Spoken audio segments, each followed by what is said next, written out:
مرکزی رہنما وہ رہنما جنہوں نے اسمبلی کے اندر بھی اہل سنت والجماعت کی نمائندگی کی اور جنہوں نے سرزمین کشمیر میں عشق مصطفیٰ کی سوغات کو یوں تقسیم کیا کہ گھر گھر گلی گلی کوچے کوچے یا نبی یا نبی یا نبی کے نعرے گونجتے رہے۔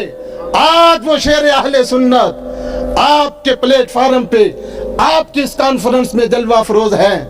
میری مراد سید السادات حضرت سید علامہ مولانا تراب الحق شاہ صاحب آپ تشریف لاتے ہیں اور تشریف لا کر اس عظیم و شان عالمی تاجدار ختم نبوت کانفرنس کو خطاب فرماتے ہیں۔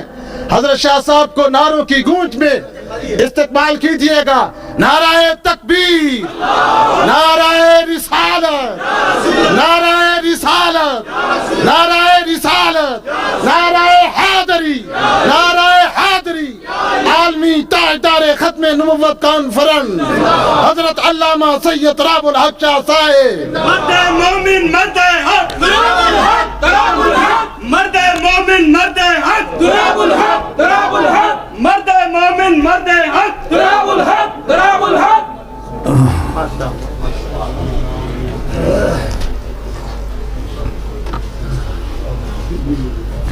الحمدللہ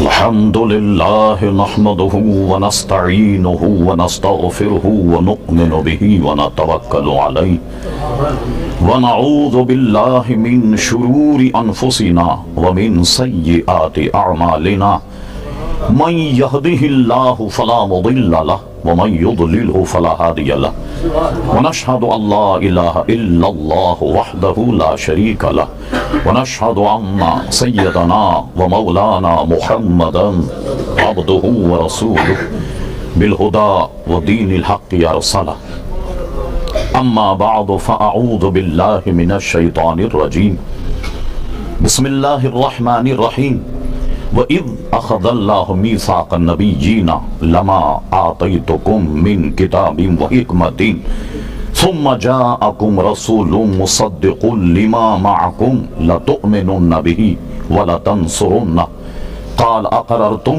وَأَخَذْتُمْ عَلَى ذَلِكُمْ إِصْرِي قَالُوا أَقْرَرْنَا قَالَ فَاشْهَدُوا وَأَنَا مَعَكُمْ مِنَ الشَّاهِدِينَ صدق اللَّهُ مولانا العظيم وصدق رسوله النبي الكريم ان اللہ وملائکتہ یصلون علی النبی یا ایہا الذین آمنوا صلوا علیہ وسلموا تسلیما اللہم صل علی سیدنا ومولانا محمد معوض الجود والکرم وآلہ وبارک وسلم صلاة وسلام علیکہ سیدی یا رسول اللہ۔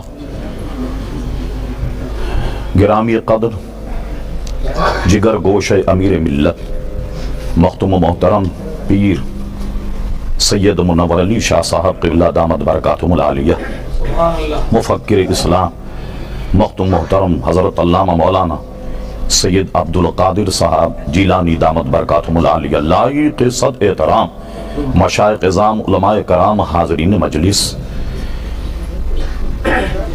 آپ ملاحظہ فرما رہے ہیں کس قدر اولو العزم جلیل القدر علماء کرام یہاں موجود، ان کی موجودگی میں مجھ جیسے ہیچ مدان کا لب کشائی کرنا تو زیب بھی نہیں دے رہا، لیکن میرے مختوم و محترم قاضی عبدالعزیز صاحب چشتی دامت برکاتہم العالیہ نے 2 مہینے پہلے جب میں امریکہ کا دورہ کر کے یہاں سے فارغ ہو رہا تھا تو مجھے دعوت دی، میں ان کی اس دعوت پر مرکزی جماعت اہل سنت برطانیہ کی دعوت پر حاضر ہوا اور اس عالمی ختم نبوت کانفرنس کے انعقاد پر میں مرکزی جماعت اہل سنت برطانیہ کے قائدین کو مبارکباد دیتا ہوں، اور میں اس مسئلے پر ایک بہت ہی نازک پہلو آپ کے سامنے رکھتا ہوں۔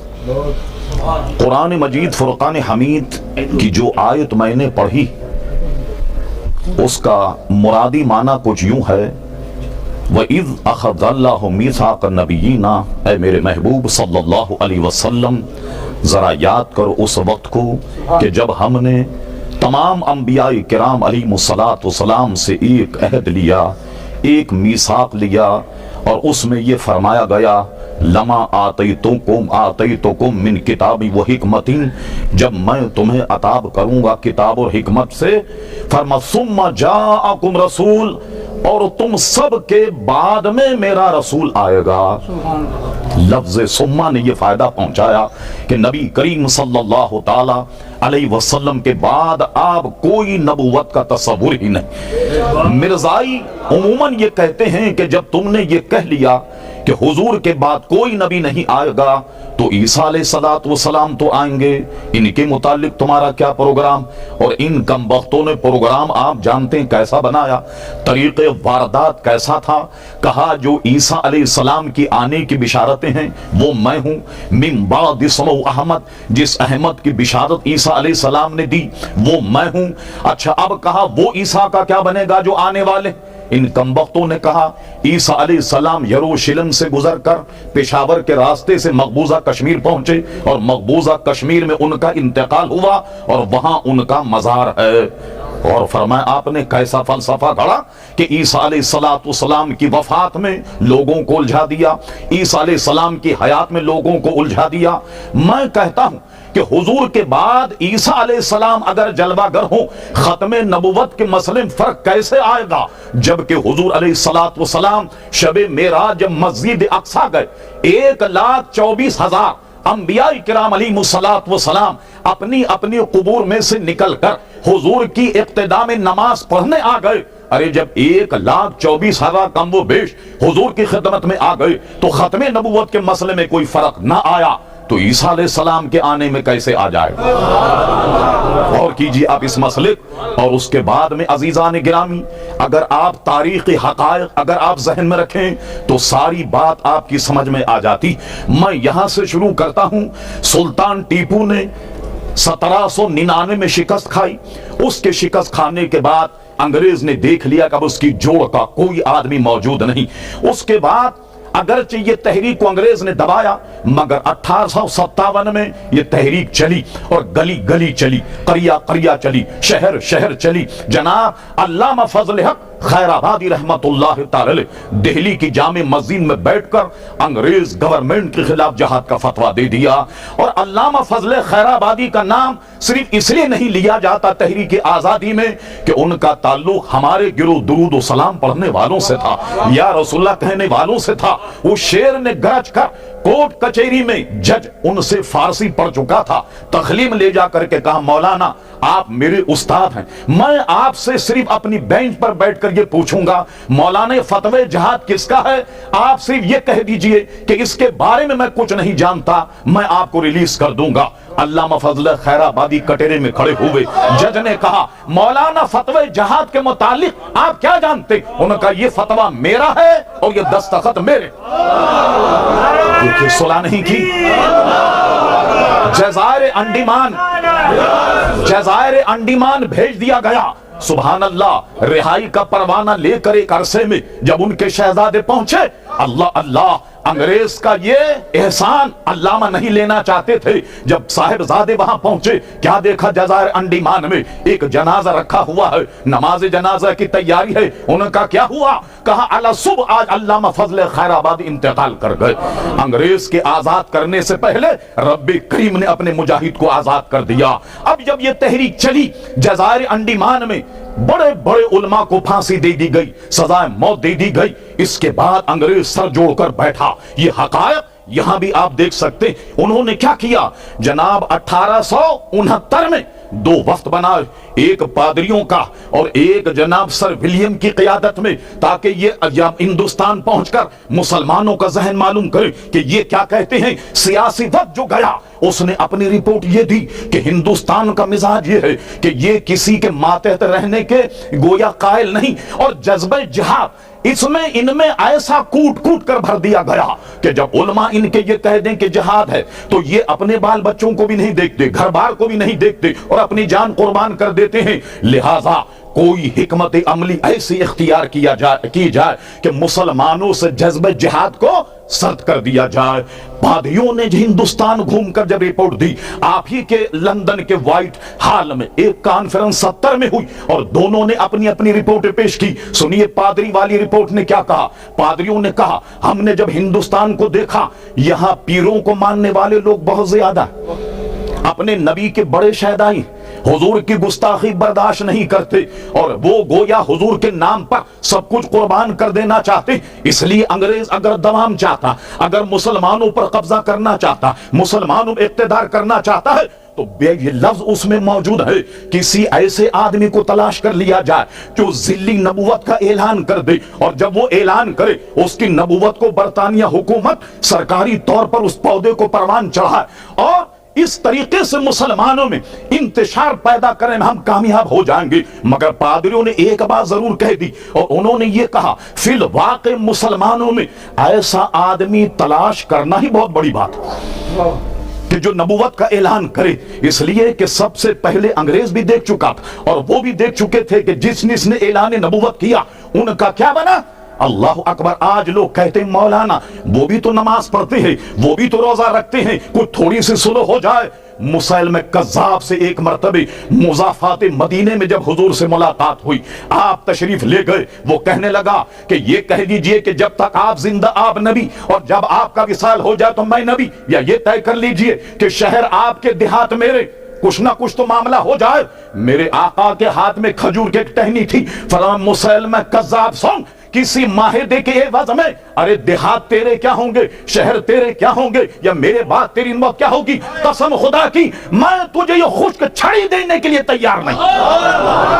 تجھے دیہات کہاں سے دوں گا، تجھے شہر کہاں سے دوں گا. کوئی بات نہیں مانی گئی، اس لیے کہ جو مصطفیٰ کا باغی ہے اس سے کسی قسم کی ہماری صلح نہیں ہو سکتی. اب کیا ہوا عزیزان گرامی، یہ پوری رپورٹ جو میں آپ کو بتا رہا ہوں ایک آدمی انہوں نے تیار کر لیا جس کا نام مرزا غلام احمد قادیانی تھا، اور اس کی نبوت کا اعلان کروایا اور اس پودے کو پروان چڑھایا. یہ سارے وفود وائٹ ہال لندن میں جب یہ ہوئی اور یہ ساری تجاویز آئیں، یہ پوری مرتب رپورٹ موجود ہے. The Arrival of British Empire in India، اس کو آپ دیکھ سکتے ہیں. یہ ساری رپورٹ مرتب کرنے کے بعد اب مرزا کو نبوت کا چسکا دے کر اور اس کو چڑھایا گیا.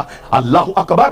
علماء موجود ہے، ہم نے حدیثوں میں پڑھا پیارے مصطفیٰ ابھی دنیا میں جلوہ گر نہیں ہوئے اور عالم ارواح میں حضور کے لیے میثاق لیا جا رہا. اور جب پیدا ہوئے معتبر علماء نے لکھا، شیخ محقق نے بھی لکھا کہ حضور نے جب سجدہ فرمایا پہلے سجدے میں لبہائے مبارکہ جنبش کر رہے.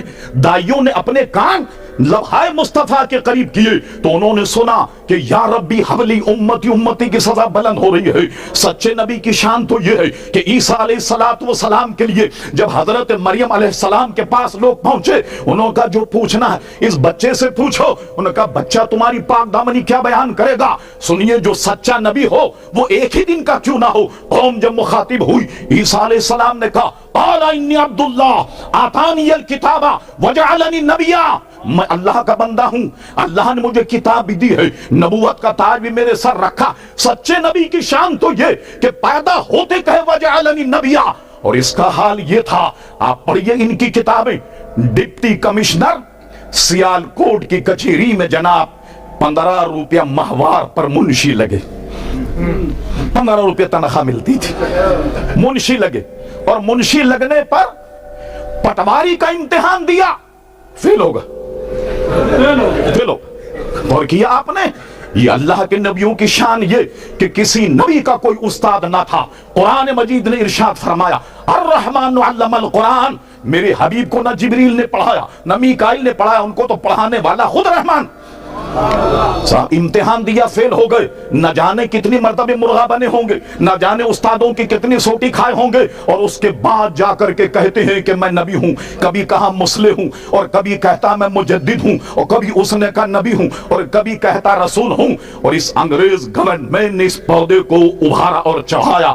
دیوبند حضرات نے تو خالی دروازہ کھولا یہ پھاٹک میں گھس گیا اور لوگ کہنے لگے کیا؟ میں بڑی ذمہ داری سے عرض کرتا ہوں، سارے کاغذات فائل میں موجود ریکارڈ میں نے مفتی محمد شفیع صاحب جو 30 برس تک دیوبند میں فتوے لکھتے رہے، پاکستان میں ایک عرصے تک وہ رہے، ہم نے ان سے استفتاء کیا، بتائیے اس عبارت میں ختم نبوت کا انکار ہے یا نہیں؟ انہوں نے کہ ہم نے کیا لکھا؟ کہتا ہے بالفرض حضور کے بعد یا حضور کے بعد کوئی نبی تصور کیا جائے خاتمیت محمدیہ میں کچھ فرق نہ آئے گا۔ ہم نے کس عبارت کے متعلق بتائیے؟ علماء موجود ہیں، علامہ جیلانی صاحب دامت برکاتہم العالیہ، مفتی دیوبند، عالم اسلام کا مفتی، اس نے جواب دیا مولانا لفظ بالفرض کو ذرا غور سے پڑھیے، یہ آپ نے نہیں دیکھا جیسا کہ مجھ سے کب حدیث میں بیان ہوئی کہ میرے بعد کوئی نبی نہیں، اگر ہوتے تو عمر ابن خطاب ہوتے، یہ تو اگر مگر کا مسئلہ ہے کہ پھر یہ کہ حضور کی ذات مقدسہ یعنی یہ کہ حضور کے بعد بھی بالفرض کوئی نبی پیدا، خاتمے فرق نہیں آئے گا۔ مولانا لفظ بالفرض کو ذرا غور سے پڑھی، جب لفظ بالفرض آپ کی سمجھ میں آ جائے گا مسئلہ بھی سمجھ میں آ جائے گا۔ پھر ہم نے ان سے کہا مولانا ذرا ان عبارتوں کا جواب دیجیے، آپ کہتے ہیں لفظ بالفرض سے ختم نبوت کے مسئلے پر کوئی فرق نہیں آیا، اب ہماری عبارت سن لیجیے۔ زید کہتا ہے بالفرض بکر کی آنکھ پھوٹ جائے بینائی میں تو فرق نہیں آئے گا، پوچھیے علماء کرام، زید کہتا ہے بالفرض بکر کی آنکھ پھوٹ جائے بینائی میں تو فرق نہیں آئے گا، بالفرض زید کی ٹانگ ٹوٹ جائے چال میں تو فرق نہیں آئے گا، بالفرض کسی وہابی کو چوراہے پہ پکڑ کر ننگا کر کے جوتے مارے جائیں عزت میں تو فرق نہیں آئے گا۔ نہیں آنا چاہیے، آنا ہی نہیں چاہیے۔ اب مجھے بتاؤ عوام اہل سنت لفظ بالفرض نے کیا فائدہ پہنچایا؟ کوئی فائدہ اس نے نہیں پہنچایا، یہ ہیلے اور بہانے ہیں۔ تو تم نے تو گیٹ کھولا، وہ پھاٹک کھول کر گھس گیا، اور اس نے صرف یہی نہیں کہ دعوی نبوت کیا بلکہ پیارے مصطفیٰ کی گستاخیاں کی ہیں، صحابہ کی گستاخیاں کی ہیں، عیسیٰ علیہ السلام کی گستاخیاں کی ہیں۔ اللہ اکبر، یہ صحرا الحمدللہ اہل سنت کے سر ہے۔ اگر اہل حدیث صحرا باندھنا چاہیں، علماء دیوبند صحرا باندھنا چاہیں، ان کم وقت میں تو شادی کا صحرا نہ جائے تو یہ صحرا کہاں باندھے؟ یہی صحرا ان کے نزدیک ناجائز شادی کا، تو ختم نبوت کا صحرا وہ کہاں سے باندھیں گے؟ اب آئیے مقدمہ سنیے، یہ میں ایسے نہیں کہہ رہا، پوری کتاب حوالوں کے ساتھ موجود ہے میرے بریف کیس میں۔ آئیے اہل حدیث اگر اس معاملے میں چیمپئن بننا شروع کریں تو جناب آپ کے مولوی ثناء اللہ امرتسری تو اس کے پیچھے نماز تک کو جائز قرار دیتے۔ اخبار امرتسر موجود اور اس کی پوری فائل مناظر اسلام حضرت اللہ مولانا ضیاء اللہ صاحب سیال کوٹی کے پاس موجود ہے، اور کئی مناظر میں انہیں شکست ہوئی، انہوں نے آنکھوں سے دیکھا کہ ثناء اللہ امرتسری نے مرزائیوں کے پیچھے نماز پڑھنے تک کو جائز قرار دیا۔ اور علماء دیوبند تو ہمارے منہ لگنے کے لائق نہیں، اس لیے کہ وہ تو خود اس مسئلے میں الجھے ہوئے ہیں۔ سنیوں کی طرف آئیے، الحمدللہ جب یہ تحریک چلی، اعلیٰ حضرت امام اہل سنت مجدمیت حاضرہ صاحب الحجت القاہرہ المؤید ملت طاہرہ مولانا شیخ احمد رضا خان فاضل بریلوی میدان میں آئے، صدر الافاضی بدر المماسی مفتی نعیم الدین مراد آبادی رحمت اللہ علیہ، صدر الشریعہ بدو طریقہ حضرت علامہ مولانا امجد علی صاحب رحمت اللہ علیہ، اور یہاں آئیے غیر مرکز ہندوستان پنجاب کی طرف امیر ملت پیر جماعت علی شاہ صاحب علی پوری نے للکار کر کہا کہ مرزا تیرے تو کچھ نام ہوں گے اور کسی کے نام ہوں گے، میری اماں نے تو مجھ اکیلے کا نام جماعت علی رکھا، مجھ ایک کا نام جماعت علی رکھا۔ یہ مخاطب مت ہونا کہ میں ایک ہوں، میری ماں نے تو میرے ایک کا نام جماعت علی رکھا۔ پیر صاحب گولہ شریف اللہ اکبر میدان میں آئے۔ عزیز گرامی سچ کہتا ہوں کہ اس کے آنے پر اگر یہ قدآور علماء میدان میں نہ ہوتے، علامہ ابو البرکات صاحب فرماتے تھے پنجاب کے تو چوہے بھی قادیانی ہو جاتے۔ بڑا کردار ہے ہمارے علماء کا اس تحریک کے مقابلے میں۔ عزیزان گرامی اب آئیے 52 کا آخر 53 کے اوائل میں جب یہ تحریک چلی، ہزاروں مسلمان جاں بحق ہوئے، تحریک خط نبوت زندہ باد کہہ کر نعرے لگا کر کود جاتے اور گولیوں کا نشانہ بنتے۔ مسجد وزیر خان میں جب فائرنگ ہوئی، خون ایسے بہ رہا تھا جیسے بارش کا پانی بہتا تھا۔ لاہور کے جلوسوں پہ جب فائرنگ ہوئی، صرف وہ لوگ زندہ بچے کہ جو لاشوں کے نیچے دب گئے۔ ارے ختم نبوت کی روٹی کھانے والا، یہ کام کس نے کیا؟ تم چندہ کر رہے ہو، تم زکات جمع کرتے ہو کراچی میں، قربانی کی کھالے جمع کرتے ہو، تم فطرہ جمع کرتے ہو کہ ختم نبوت کے مسئلے کا تم مقابلہ کرو. ارے تم تو خود اپنے اس مسئلے میں الجھے ہوئے ہو. اور لفظ ختم نبوت پر یہی ان 2-3 علماء تک بات محدود نہیں رہتی، بلکہ ان کی عبارتوں کو امام اہل سنت نے لکھا فتح حسام الحرمین علماء عرب پر پیش کیا. 32 حرمین شریفین کے علماء نے دستخط کی. یہ بات تھی 1326 اور 1346 میں حضرت علامہ شیر بیش سنت مولانا حشمت علی خان صاحب رحمت اللہ علیہ نے ایک فتویٰ مرتب کیا. ایک سوال بر صغیر کے تمام علماء کو بھیجا. اللہ اکبر، اس پر بر صغیر کے علماء نے 268 علماء کے دستخط اس میں موجود ہیں، جو الصوارم الہندیہ کے نام سے چھپا.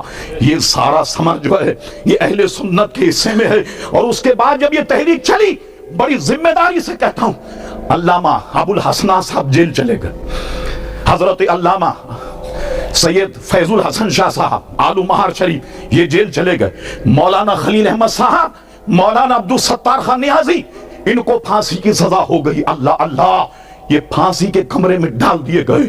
مولانا عبدالستار خان نیازی کا ہم ایک رسالہ نکالتے تھے ترجمان اہل سنت، اس میں ان کا انٹرویو موجود ہے. وہ فرما جب میں کال کوٹری میں گیا ایک اور مولوی کو دیکھا جو پانی مانگ رہا. میں نے پوچھا کیا نام ہے ان کا؟ سید ابو العلا مودودی میرا نام. ماشاء اللہ کورٹ کے سامنے مودودی صاحب کا بیان کراچی میں میری فائل میں موجود ہے. ویب سائٹ اگر کوئی آئے ختم نبوت پر وہ میں بیان دینے کے لیے تیار.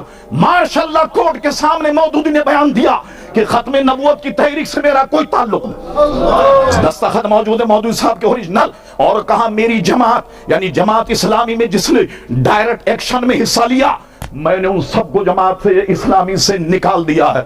ان کا موجود. اور سنیے بات، ہم اور آپ ختم نبوت کے مسئلے میں جمع ہوئے، اپنی تمام تر توانائیاں ادھر لگا دینی چاہیے. اور میں آپ سے کہتا ہوں قسم خدا کی، ناموس مصطفیٰ پر جو وقت خرچ ہو وہی آپ کی زندگی، وہی آپ کی زندگی. اب سنیے مولانا عبدالستار خان نیازی رحمت اللہ علیہ، میں مبارکباد دیتا ہوں جماعت اہل سنت کو کہ ان کے خراج تحسین کے لیے آپ نے قرارداد مرتب کی اور یہاں پیش کی. مولانا کال کوٹری میں چلے گئے، کمر بند نکال لیا گیا. مولانا خلیل احمد قادری، مولانا عبدالستار خان نیازی، اور اس کے بعد میں ان کی سزا عمر قید میں جب تبدیل ہوئی، کسی اخبار والے نے پوچھا مولانا آپ کی عمر کیا ہے؟ مولانا نے کہا میری عمر 6 دن اور 7 رات. کہ مولانا اب اتنے لمبے چوڑے آدمی یہ کیا مذاق کر رہے ہیں کہ آپ کی عمر 6 دن اور 7 رات.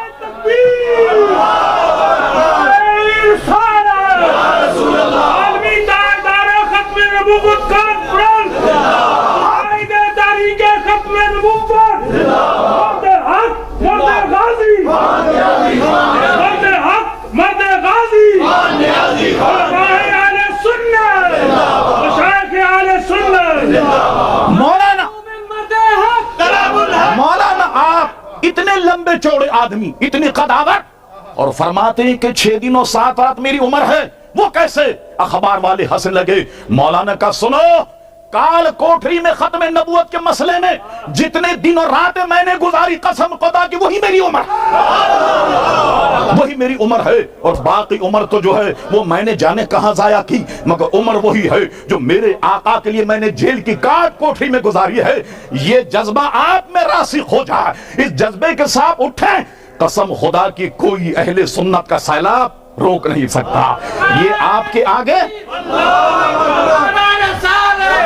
یہ آپ کے آگے سارے لوگ دونی چونی ہیں. یہ 1 روپے کا راستہ نہیں روک سکتی، مگر ضرورت اس بات کی ہے کہ پر عزائم کے ساتھ اٹھیے اور میرے آقا کی عظمت تو دیکھیے. لفظ ختم نبوت کے مسئلے پر بیان کرنے اتنے علماء جمع ہو گئے، اس کے علاوہ جو حضور کے اوصاف ہیں ان کا کیا حال ہوگا؟ اللہ اللہ، ابھی علماء موجود ہیں. میں یہ کہہ کر رخصت ہوتا ہوں آپ سے، سرور کہوں کہ مالک و مولا کہوں تجھے، باغ خلیل کا گل زیبا کہوں تجھے، تیرے تو بس عیب تناہی سے ہے بری، حیران ہوں میرے شاہ میں کیا کیا کہوں تجھے. لیکن رضا نے ختم سخن اس پہ کر دیا، خالق کا بندہ خلق کا مولا کہوں تجھے.